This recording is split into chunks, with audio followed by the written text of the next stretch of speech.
Hey, Wendy Kier here, live at Trauma Free. Just thought I would do this quick video because I haven't been online in a couple of days, and this is part of my mental health journal.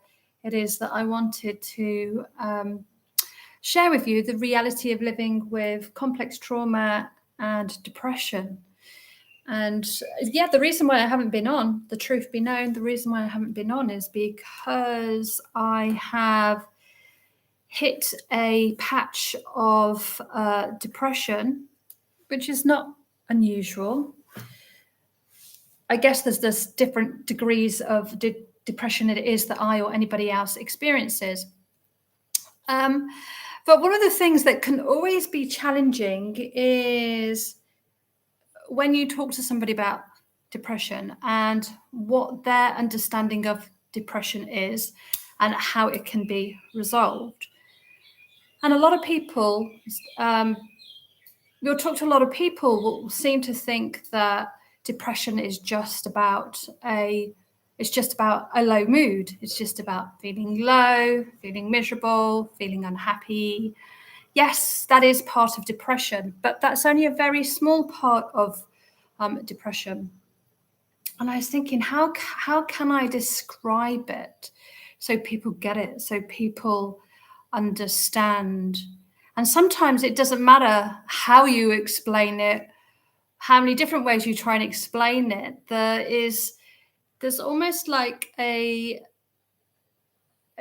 sense of denial from the other person that they don't believe that you can't snap out of it, that it isn't something that you can't just, you can't just snap out of it, that there isn't a quick solution to heal your depression or move through it. So I was having this conversation.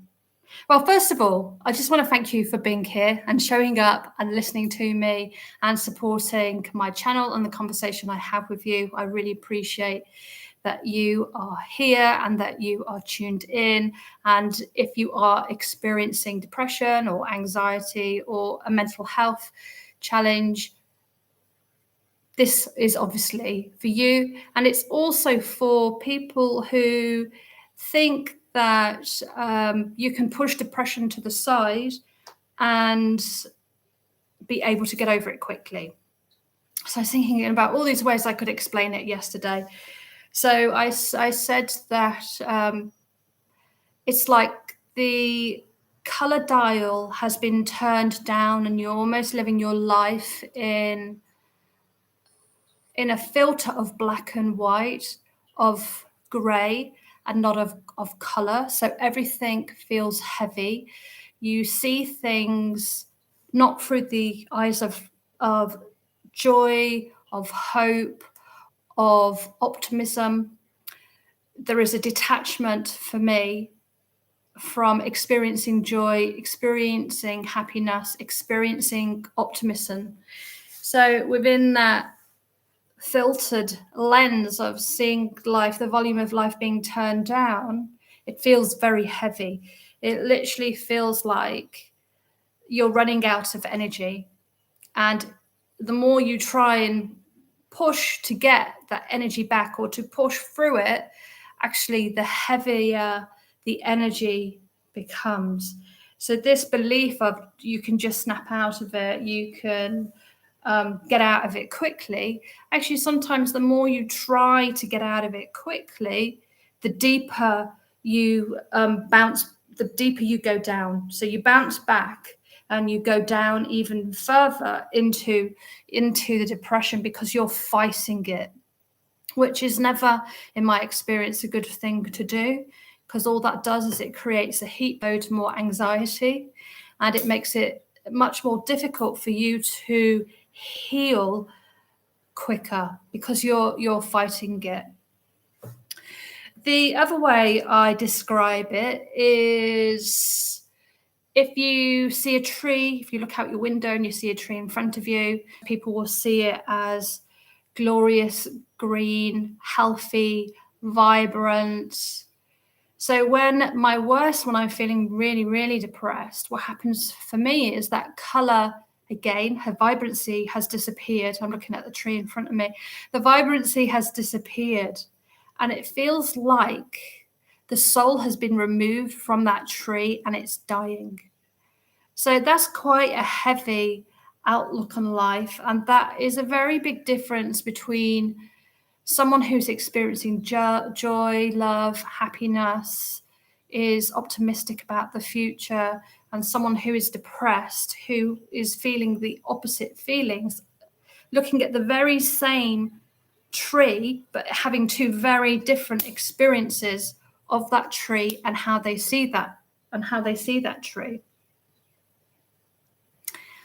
I used another example as well, but I was thinking, before I shared that other example with you, because I've forgotten what it is for a second, it will come back. I was thinking about this morning, about my energy level, and how do I feel in this depressive episode. Now I'm what you would call a functioning depressive. Not sure who that's even right. A functioning depressive means I can do my work, I can communicate, I can go out, I'm not bedridden, I'm not filled with anxiety, I can still function. It's just my quality of life isn't as good as it could be. And I was thinking about, if you were, let's do a scale of 1 to 100. Oh, it's hot here in Thailand today. Really hot. Very, very humid. We've had a lot of rain. It's rainy season here at the moment, so it is very, very hot. So let's just say 100, you're totally happy, joy, love. You see a bright future, and 1 is miserable, no future, constantly thinks of death, hopelessness. But the very pit, this is like the very pit of depression. So you've got 101. So if I put myself on a scale of 50%, that's where I am at the moment, probably 50% in terms of the episode I'm experiencing right now. And the truth is, that's because I've come off my antidepressants. So I'm suffering the consequence of withdrawal. So what happens for me is I stay below the 50%. So it's like a little heart line that is going up and down. I don't think you can see it. So it's a little, so I'm on this line here, which is below the 50%. So I'm functioning mentally and emotionally much closer to the full-on depressive, to what I would call a full-on depressive episode, which means I can't get out of bed, I don't want to eat, I don't want to wash, I don't want to do anything. So at the moment, I'm probably being under-generous, but I'm probably functioning here between 50 and 0%. So I'm probably functioning between 30%, up and down from 30%, so moving into 45%, but also dropping below that into 25%, into 20%. Still functioning, still carrying on, still doing my work, still socializing. But what I'm experiencing in this depressive episode at the moment is real heaviness and a sense of bleakness, and just you can't get any juice back in you can't get any juice back in yourself. The more you try, the more you run out of energy quicker. So I actually think this is quite interesting, and I'm thinking, because I know I'm very conscious of what's going on. I know where I am. My focus now is on moving out of this episode with compassion, with love, with understanding, with time, because I absolutely know This episode will pass. I will be able to recover and heal, and I will be better for it because I won't be on my antidepressant medication, which is ultimately what I want, is to break free of that addictive cycle of being on antidepressants for the rest of my life. I think 22 years is enough. Hey T-Man, how you doing? I think you came across from Pete's channel. Pete was on Ko Chang. I missed him, unfortunately. He was here with his adorable wife. But yeah, I don't want to be on antidepressants for the rest of my life. And it's not been easy coming off antidepressants. And this is what has unfortunately restarted a depressive episode. But if this had happened many, many years ago, I probably, if I'm honest, would be in bed, not being able to move, not being able to function. So I am in a much better position than I was, 10 years ago. So I think this is really interesting. So how can I now work with and understand what's happening in my head and my body to move back into a state of joy, peace, happiness, to get my energy back? So some of the things I am looking at and I am doing that I will be starting to do is I've changed my diet completely. I'm taking high strength fish oil. I am doing everything healthy. There's two things that I'm going to be incorporating into my daily routine. One is mushroom microdosing, magic mushroom microdosing. I'm going to be starting that in the next 5 weeks or so with a coach. And that is to help me when you are feeling depressed, when you are feeling low, you have a tendency of getting stuck into a loop, into a pattern of behavior which needs to be broken. That reminds me, one of the things I do need to do is to do cold ice baths, but an ice bucket with hands and feet, because sometimes this depressive episode, you can help break it with a bit of a shock to the system. So I think macrodosing would really help me to break the depressive loop it is that is playing out in my head. So T-Man, yes, that's right. Unfortunately, I've not been frequently to Thai YouTube channels for a while. Pete, he interviews some really great people, some really interesting people. Always fun to watch. He's a nice guy. Nice guy. Yeah, so microdosing mushroom is one thing I'm going to do. The other thing I'm going to do, which is slightly terrifying, and that will be in a couple of months' time, is I'm going to do an ayahuasca retreat. Because there's only so much I'm aware of consciously that I can deal with. I know there are things playing out in my head unconsciously at a deep subconscious level that I can't get to for whatever reason, and I need help in being able to create a safe space for me to go a little bit deeper and to find out what is actually sabotaging my success, because ultimately there is something playing out in my lived experience of trauma that is keeping me stuck in a loop that I need to learn how to break.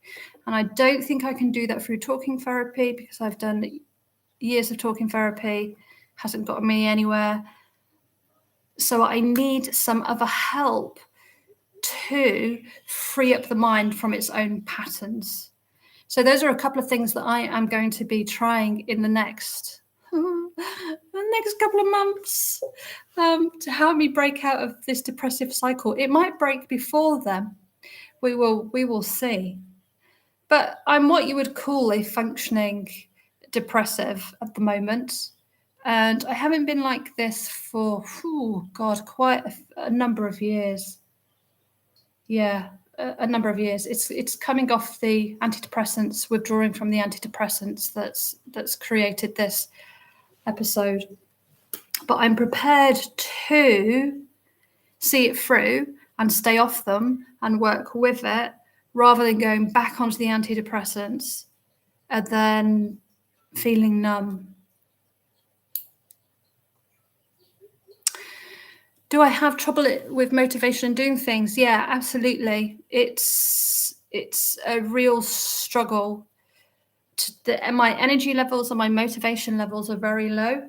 So I have to, I'm lucky, I work for myself. I have to play to my strengths. So in the morning, I know I have a lot of energy. So what I tend to do is I tend to do my business and my work in the morning. When I work with my clients, I always get an extra push of adrenaline. You know, I'm totally with them. I'm totally in tune with them in that moment. But to play to my strengths, what I do is I work in the morning, because that's when I work best. That's what I find works for me. And then the rest of the time, I will bounce between, I've got the energy, right, I'm going to do some work. I haven't got the energy, right, I'm just going to surrender, give up, forget it, and just find something that is going to bring me a bit of as much joy as possible. Yeah, enjoying things enjoyment is an interesting. There's not a lot of joy that I am experiencing at the moment in this episode. I feel very detached from joy, happiness, optimism, positivity. This is a case of going through the motions, and I know I'll come out the other side.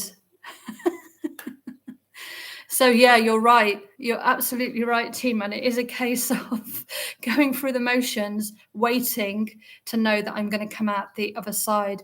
But also in the business, for me, it's about not letting other people down.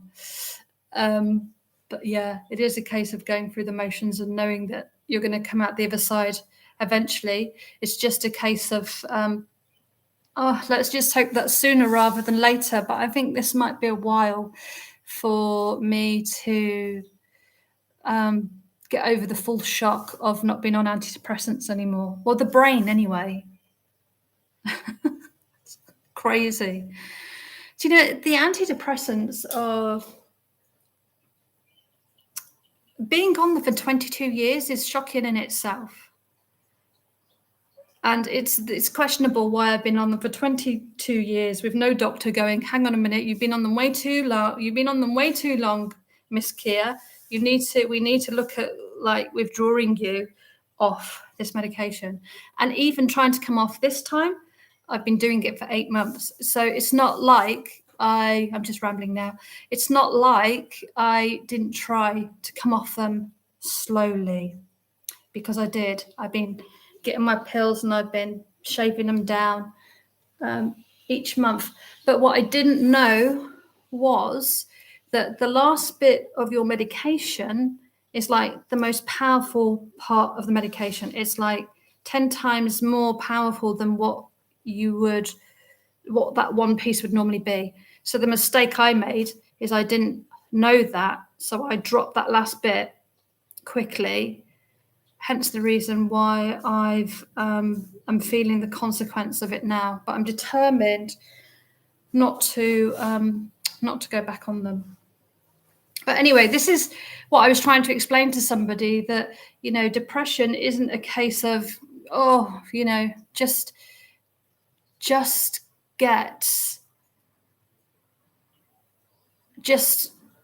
snap out of it. It's actually not possible to snap out of. It's something that you have to work your way through, and it's not about working your way through it quickly. It is a bit of a minefield, and something that you need to be mindful of. So on that note, I'm going to love and leave you. T-Man, it would be interesting if we could have a chat sometime. Up to you, Wendy. Yeah, sure. I will pop you my diary link It's actually, I think it's at the bottom of the video, actually, anyway. Just pop in a time and we can have a quick chat. No problem. But I just wanted to jump on because that was my experience yesterday of someone just saying, just snap out of it, love. Yeah, love to. I would really love to. Until next time, take care, everybody. Where's my end button?